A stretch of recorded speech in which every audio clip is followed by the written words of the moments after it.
Righty-ho. Now, I hate taking videos of me sat in my van because I'm up and active most of the day, but it's cold and noisy. This is first draft. Quick. I also hate polemic. But there is a beautiful example of what matters in society. Now, this is going to sound almost misogynistic. I like women.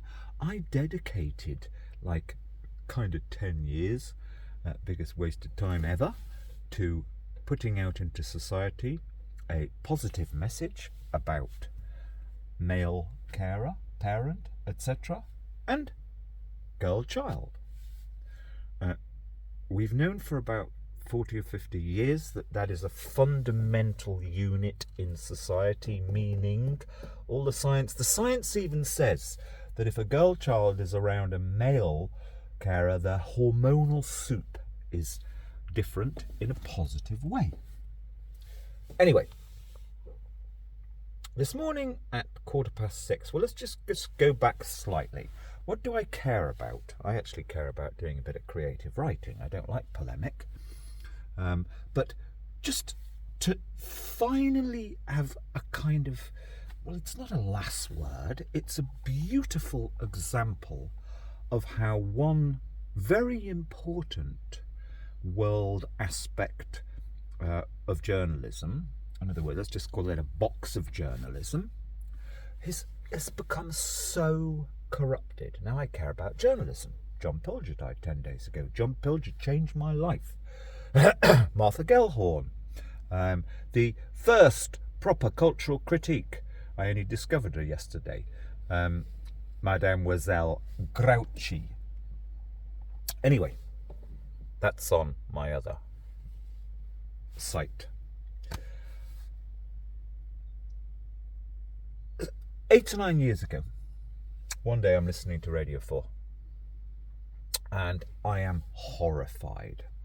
A woman who, for the last few years, calls herself the world's first child rights journalist. Well, she isn't a journalist. What she actually does is sit on Twitter for years, finds stories other people have written, and reposts them. I actually feel very sorry for her because it must be really not a nice way to spend your day. Anyway, Natasha Phillips is on Radio 4, and there's been a story about some judge had spoken about the pros or cons of a child, I think it was about a 10-year-old, coming into a court where the marital dispute was being aired. Now, just listen to Frank Abnegale, who actually was he's FBI for many years, very senior. He was the fraudster in Catch Me If You Can. His wonderful talk on Google says, and it's really superb, Frank Abnegale, he'd be about 65. He actually said, even at the age of 17 or 18, he was fucked in the head, or let's use the polite word, traumatized, by the social worker coming in and discussing his future with his parents within his earshot. I'm slightly paraphrasing, but that's basically what he said. He said no kid should be anywhere near any of these things. So Natasha Phillips is coming on Radio 4 8 or 9 years ago, and for 10 years prior I'd been involved with all sorts of very intelligent, we'd been getting our heads into this issue for decades. Women as well as men. Women trustees of an organisation called Families Need Fathers, which is just about soft landings for both genders. Anyway, one absolutely categorical foundation stone of the whole damn thing 20 years ago was keep children away from any of this. They're born innocent, and it only traumatizes, damages, confuses them. Natasha Phillips comes on Radio 4. Oh, yes. Oh, it's the child's rights to be in court, aged 7, 8, 9. They should be part of it all. And I just sat there. God, she Poor woman. Now, Natasha Phillips is very, very, very yummy. I'd noticed her 3 or 4 years prior. Basically, she's parasitising the whole of family justice. Now, we'll leave Natasha alone, but I have a magnificent chronicle of that world over many years. I have much more interesting chronicles to myself in my notepads and about the utter falsity of environmentalism, etc. But today we had Sancha Berg coming on. Now, I've got to do this really quickly because it's going to run out of film any moment now. So Sancha Berg, and you've got to listen to it. Now, let's just go back 20 years, 20. I would be dealing at that time with like a very senior, he happened to be my landlord a few years prior, James Hanning, the associate editor of The Independent on Sunday. And he said to me, very, very, one of the Eton establishment, but a good egg. He said to me, Simon, these divorce stories, they're just so boring. We really don't want to publish them unless there's something kind of extra and salacious or what. He didn't quite say it like that. And he meant it in the best possible way. He meant it in a way of universal justice, meaning the fourth estate must hold power to account. Anyway, what I did, the first rules of journalism, and also he said, nobody wants to publish these stories, a woman who cannot be named for legal reasons. The newspapers don't publish them. The first rules of journalism are, I mean, there's about 3 or 4 variants on this, but like who, what, where, when, I think. Who means their face and their name, unless there's a very, very good reason. And that's what I did in 2005-06. That's what having access to the fourth estate means. The fourth estate, the newspapers, will not really want to print anything unless they can say something about you. Now, 3 of them. Phillips, far lesser role, but Sancha Berg and Louise Tickle.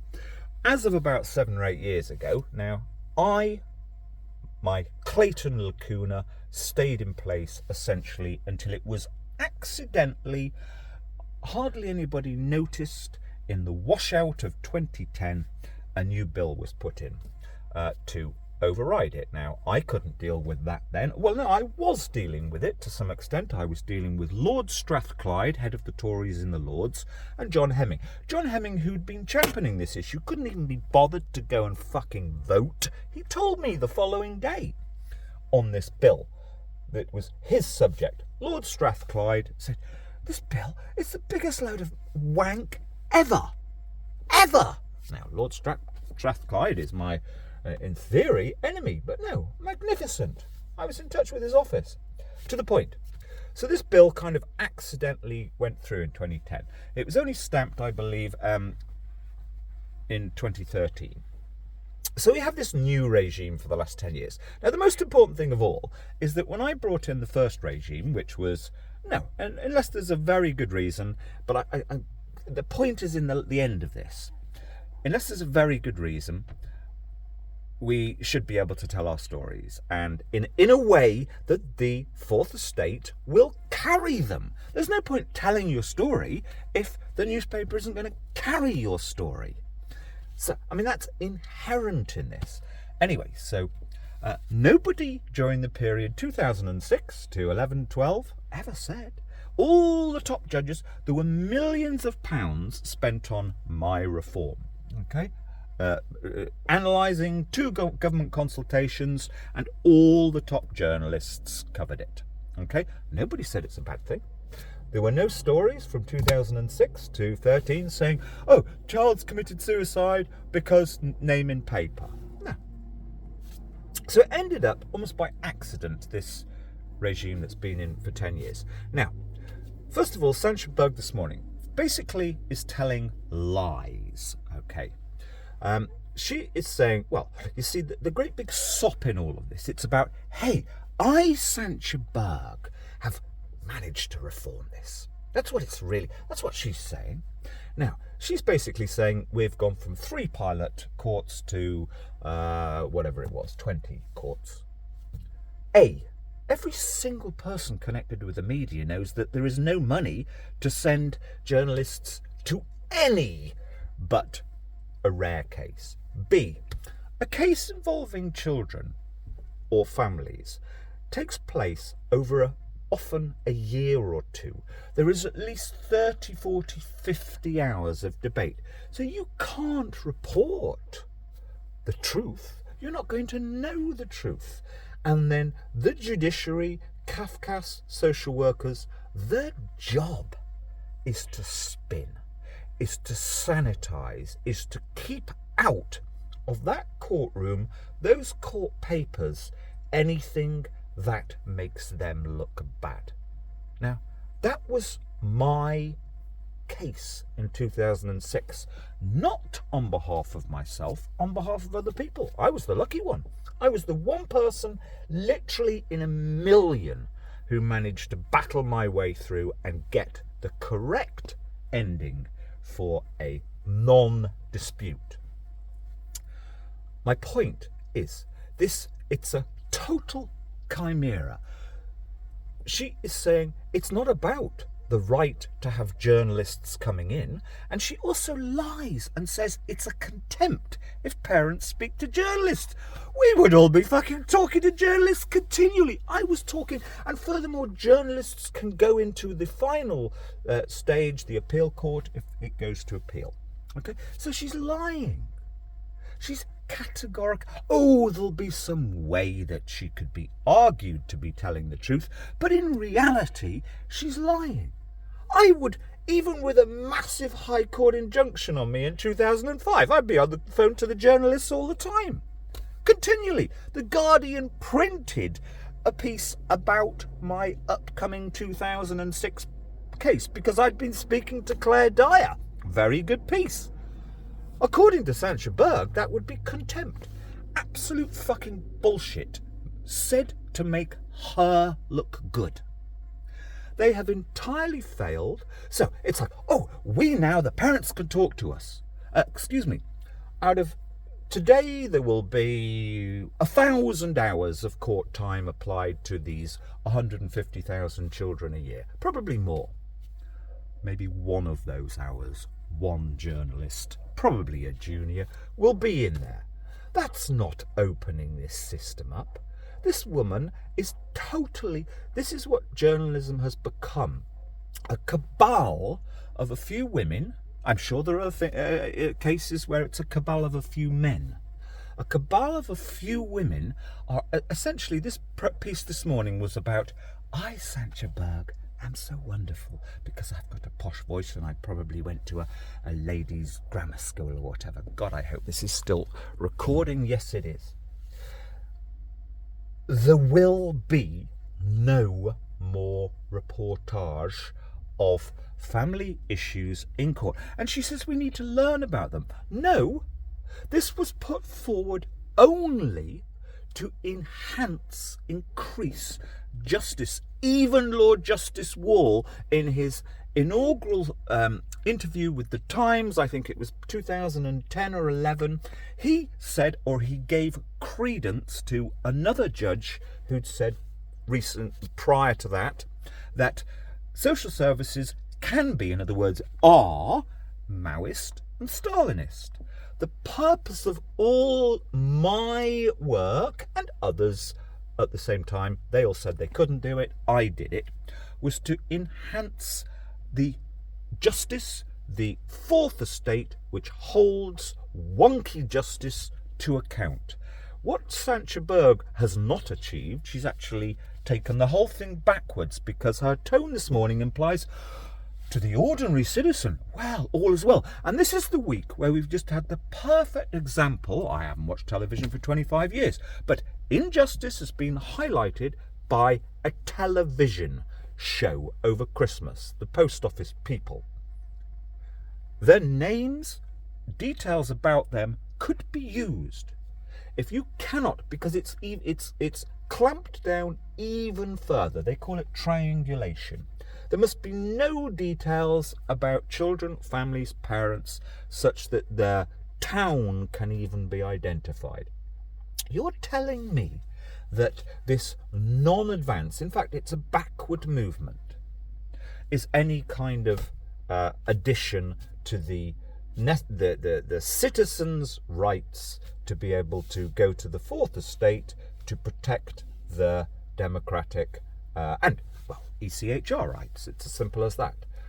It's the biggest joke ever.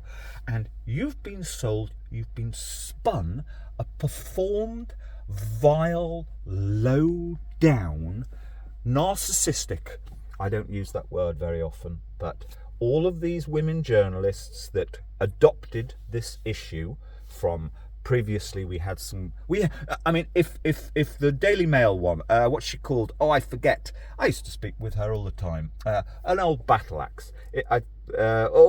Sue Reid. If Sue Reid were listening to this morning, she'd be turning in her. I think she is dead, actually. Apologies if she isn't.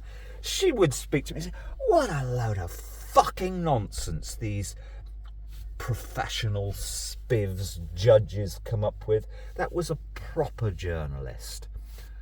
This lot that it inherited, and they saw that they could build new careers. The problem is your management at the BBC are going to be saying, well, Sancha Berg's done such a wonderful job. Maybe she can be the controller one day. And Sancha Berg knows that. That's what the whole thing became. I don't think I've forgotten any other issue about today, but the point is, I have a chronicle. It's the most boring chronicle in the world, except it's the most interesting. You have a society where still councils, adoptive parents, the whole damn system, psychologists who get paid 4,000 quid for really duff psychological reports that condemn parents for life. This whole vested interest is just carrying on regardless, and people are saying, oh, Sancha Berg's done a good job there. Utter sop, the worst kind of sop, and I have a chronicle